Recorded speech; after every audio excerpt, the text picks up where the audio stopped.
All right, hello everybody. This is going to be a sample animatronic demo video. So this will take you through basically the entire setup for your range sensor, your motor, and even an LED. So let's get started. So in Tinkercad, right, this is a great testing bed for you to go ahead and get started on your program. You're going to bring in your Arduino Uno. All right, starting with that, we're going to bring in our breadboard as well. So the breadboard allows us to rapidly prototype things before we go ahead and solder, right? We want to test our circuits before we go to solder or do anything like that to make sure that they're correct.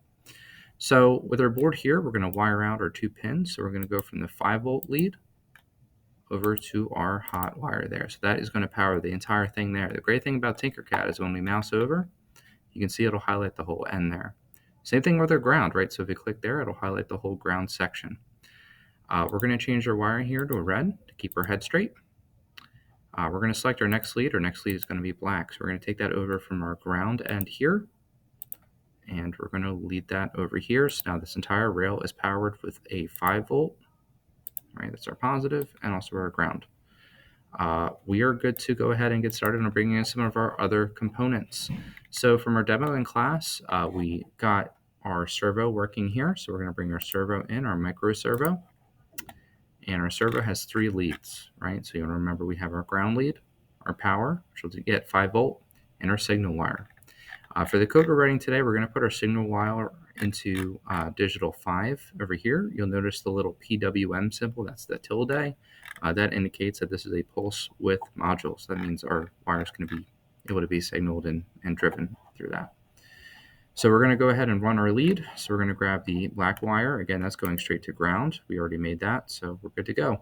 I think it's best practice to keep straight wires so you can see the paths a little bit better.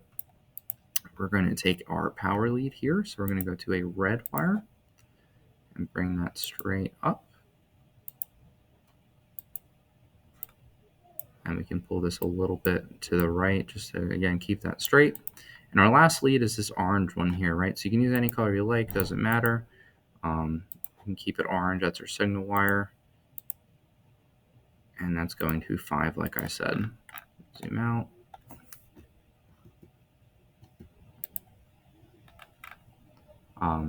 You can run it through there. I just want to pull up my camera so I can see a little bit better. So now we can grab this wire, and we want this to go up to 5. A little tricky.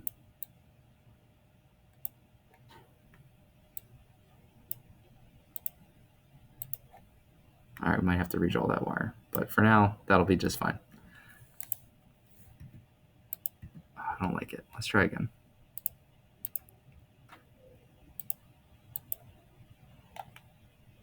That is annoying, right? We can't zoom in and out. There we go. That looks a lot better. Perfect.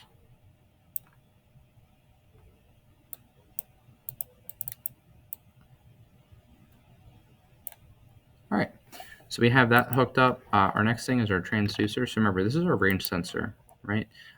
In class, you're likely going to place these into these pins. I realize I just brought in the wrong one. This is 3-pin. The one we use in class will be 4. So in order to find that over here under our components, you want to change from basic to all. And we're going to look for ultrasonic distance sensor. So underneath here, we have our 4 pins. We have VCC, we have our trig, we have our echo, and our ground. So VCC is going to be our positive lead, so you can take that and run that straight down to the positive. In class, you'll do the same thing, right? So we're using our jumper wires here. We'll have them set up in our kits before you get this video, but just, again, wire it the same way you see here, just there first. I think it's a good idea to have this test bed set up in Tinkercad before you get started so you can test your code. And it's great because then you can rule out wiring issues separate from your coding issues. So VCC is hooked up there. We have our trig and echo, which we'll set up in just a moment. And now we're going to run our ground lead here from the right side down to ground. Great. At this point, I don't remember which lead we had for a trig and echo. I know it's 2 and 3, but let's double check. So I'm going to share this link with you to my GitHub. This link here will have all kinds of code that you can go ahead and check out. So again, this will be your resource for different things. I even have some great animatronics code from a conference this summer. You can go ahead and check out. But here I'm working off of just the basic transducer code, so we can add some new stuff to it. When you load up GitHub, right in the link, you're going to go to the file here, and you can go through and just copy the resources there. So I'm going to copy that and bring that in. So that's going to be our basic framework. So underneath our code, we're going to switch over to our text, and we can delete everything and paste in our code. So starting at the top, right, we have our includes. We have wire. That's just something that we, I think, used to include for LCD, so we can get rid of that, or we can keep it. Doesn't make a difference. And servo, we talked about this in class, so this is going to be including our servo library, so we can control it. Trig and echo are 3 and 4. And we have a line here called servo motor. So all that's doing is that is creating a servo named motor. So that's going to be referenced in our aforementioned class, right? So down here, we initialize communication, so our serial.begin. And we have motor.attach. So we need that attached there, right, to make sure that we're getting power to our servo. So again, we have trig and echo in 3 and 4, so we can go ahead and wire that up. Oops, we don't want to do that. We're going to run our wire from trig in 3 and echo in 4. All right, so grabbing our leads here, we have yellow.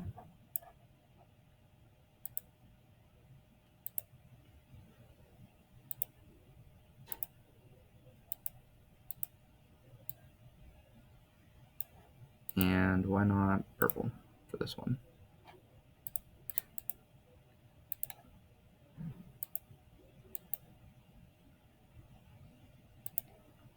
It gets pretty chaotic pretty quick.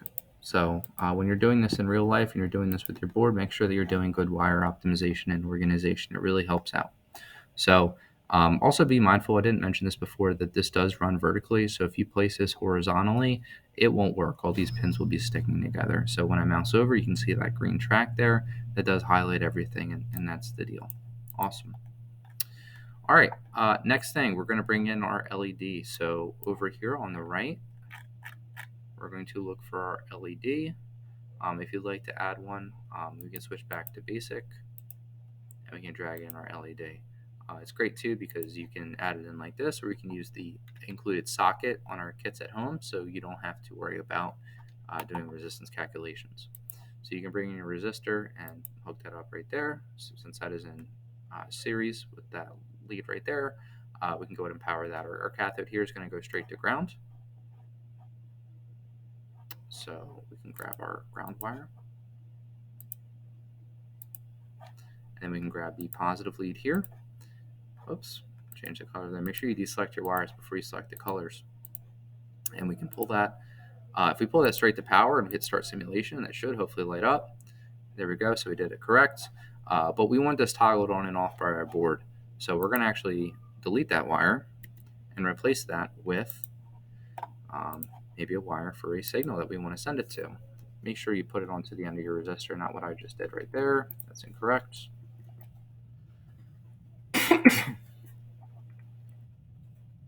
So that.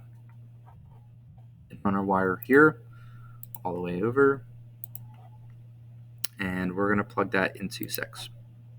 We'll write the code for that. All right, so now that we have the LED hooked up into 6, we can go ahead and continue with our coding here. So in the code here, we're going to have to create a variable for that LED. So I'm going to create our LED pin.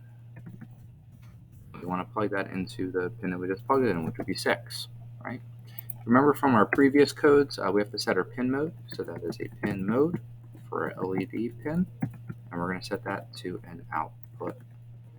Remember that guarantees that our LED gets powered, and we chose a PWM port just to make sure that we get proper power. Earlier in class, we tried this before through 1 and 0, and it didn't seem to work the best, so we're going to avoid that for sure. All right.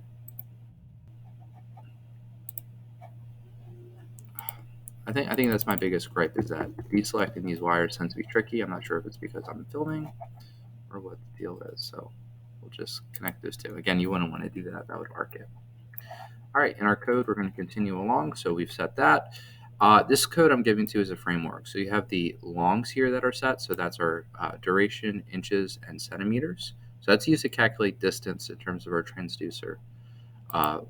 Longs We talked about integers. Longs are capable of holding decimals and also much, much larger values. The trade-off is that it takes up more memory in our code, so we're going to use those three there. They're declared as a local variable, which we haven't really talked about yet, but just understand that they are local to this section here. Down here, we have a locally set pin mode for our trig set as an output. It writes it to a low signal for 2 microseconds, and then it writes this trig to high for 5 microseconds, and then it turns it off. So that helps get a clean signal, a click out, and then in the next section of code, it's reading it in through a pulse in command, right? So I don't expect anybody to understand this section of code, right? This is completely given to you. This is a click out and a click in from our transducer, which will read distance. Now this section here, depending on whether or not you want to work in inches or centimeters, is going to matter to you. So we're getting two variables. We're getting inches and we're getting centimeters. What this command is doing is it's sending the duration, how long it takes for that pin to send out and back, and it's sending it out here to these two subs, right? So this is an outside function. So what this is doing is this is taking that distance, that duration, and converting it to a usable or readable distance. This uses parallax theorem, right? Which again, I don't expect you to know, which divides it by a constant and then by 2. So that constant is going to correlate to whether or not we want inches or centimeters. So that's just the duration in time, right? 2, because we only care about the distance one way, not how long it takes to go there and back. So if you run this code, right, it should be printing out how far away an object is in front of your transducer. So if we run this code right now, this should work. Right now, our motor may rotate because of some later code. You can click on here and actually see on our serial monitor, it's printing out the distance that's being read. So we're saying 44. You'll get some fluctuations because it's not perfect, right? It's not perfect. But as we move a little bit closer, that number should change. And the pre-written code I gave you should adjust that motor to an angle. So in class, we're going to, for our documentation that you get, right, that you're being tasked with making, you're going to create a range, right? So at this distance, we're having one thing, this distance another thing, and this distance something else. So that's entirely up to you what you want your creature to do, whether that's opening the jaw, the eyes blinking, that sort of thing. So here, if our distance is greater than 10 inches, right, we want it to write to an angle of 0. Okay, that's our motor, right? Remember, motor rotates 0 to 180 all the way. That's the range that it has. And so right here, you can change the number for what you want it to rotate to. Here it's rotating to an angle of 90 degrees, and here it's rotating to an angle of 180. So we've gone ahead and wired up our transducer, our distance sensor. Our motor's wired up, and it's ready to go. And now we have our LED.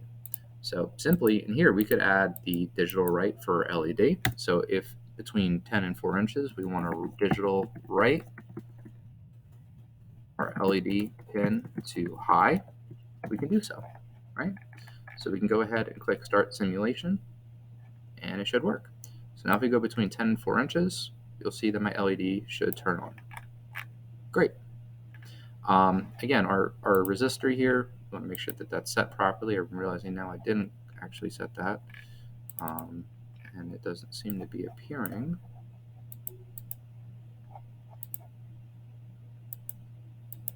But that should be set to probably a value between 150 and 220.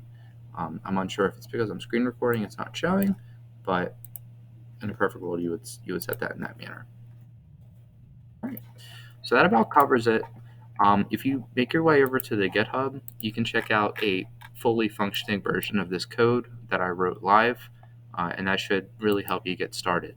I would modify it to what you want to happen. So think about at what distances you want your creature to do something. So as you maybe reach your hand to a candy bowl, is it trying to grab you?